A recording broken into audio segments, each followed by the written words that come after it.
Look, everybody knows that Joe Rogan has the biggest podcast in the world, yet nobody understands exactly why his podcast exploded. And more importantly, why your podcast hasn't exploded yet.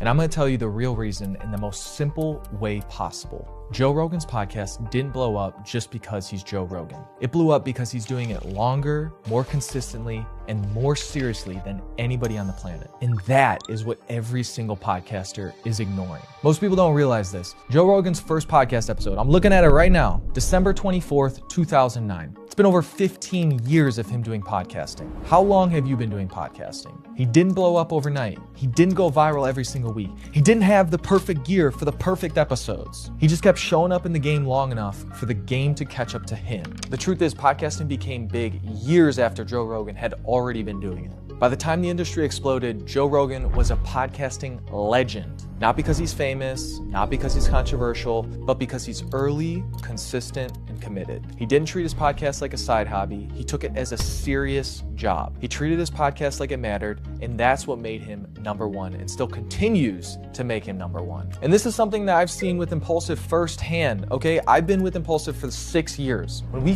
first started, 7 years ago, I believe, is when they were doing 3 episodes a week. Logan was doing 3 episodes a week, okay? And then it went down to 2, and now we're at 1. But at the start, he was going hard and maintaining consistency doing that. Then you even want to transition into Modern Wisdom. That podcast has been blowing up as of recently. Guess what he still does, I believe to this day, 3 episodes a week? This dude's on a crazy grind. You look at Diary of a CEO on a whole nother end of the spectrum. That is doing 2 episodes per week at a very high quality clip. So you have to maintain consistency, especially at the very start. And you have to go hard with your consistency if you expect yourself to actually grow. Keep in the mind of a professional podcaster. You need to be in the mindset of, I am a professional podcaster. Consistency builds trust, consistency builds relevancy, and then consistency rewards you in the way of the algorithm being in your favor. Now, if you want your podcast to actually grow, I want you to ask yourself these